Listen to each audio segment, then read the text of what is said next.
I studied in 3 different ways. First project was about the effect of reflective mulch on the red color development.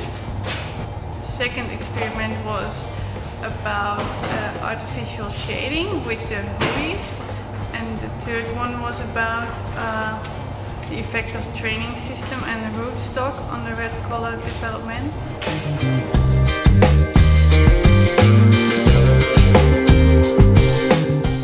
I just covered the orchard floor with the reflective mulch, after which I measured the color of the fruits at different heights in the tree to see if there was an effect of the reflective mulch on the color of the fruits.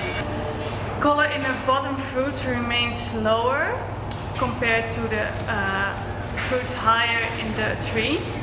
And before you can really sell or market your fruit, you need a certain amount of red color coverage.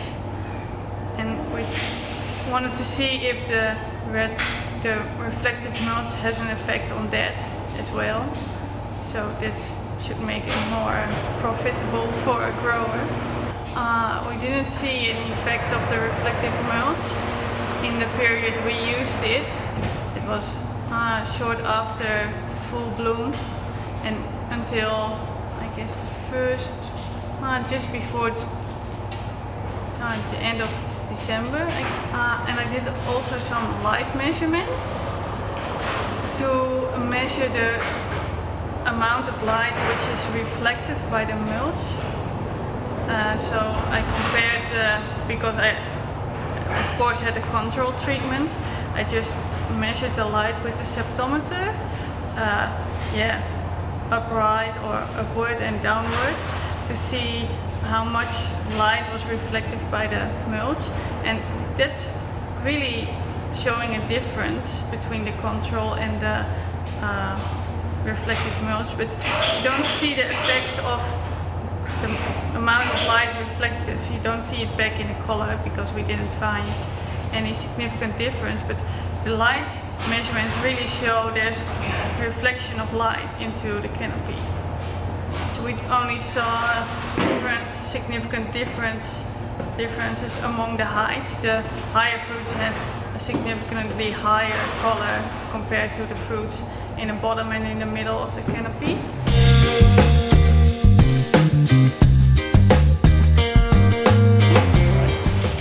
My second project was about the effect of artificial shading of the fruits. I did this by use of umbrellas.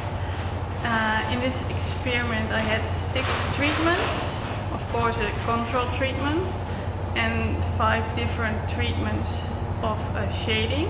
One of those treatments was a long period shading, so for 12 weeks of a total of 15 weeks the experiment was running, and the other 4 treatments were shorter period shading treatments, and we saw a significant effect of red color in the end, but we expected to see a peak color of red color because that's what they say in literature. They normally find a peak color in the middle of the season, so we wanted to see if we could shift those peaks more towards the end by shading, but finally it turned out it has the AMP 534 has the maximum peak in the end of the season, which is really favorable and made it maybe a novel cultivar compared to the others. And in the end we saw only a significant effect between the fruits which had shading for 12 weeks compared to the other 5 treatments. So basically if you shade it for shorter periods, it doesn't matter when you do it. But if you do it for a longer period, this color will be a little bit less in the end. But yeah, it was pretty cool.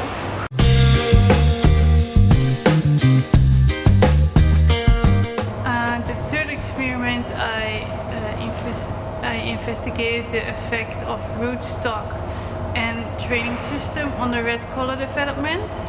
We did this on 2 training systems, the open tatura training system and the vertical training system, with 3 different rootstocks, D6, BP1 and Quince A. We did first analyze the effect of rootstock on the separate training systems. Here I found only a significant effect of height again. No effect of rootstock on the red color development. This was the same for both training systems. And after I did a separate analysis, I compared the training systems to see if the color in the one training system might be higher than the color in the other training system. But this doesn't make a difference. But this experiment I did between 88 and 160 days, 16 days after full bloom, which is starting in half of December and ending the end of January, so late in the season. Maybe there will be a significant effect on color caused by rootstock or training system earlier in the season, but that's what I didn't study. My name is Visscher and I'm from the Wageningen University in the Netherlands, and I came here to Agricultural Victoria to do my internship.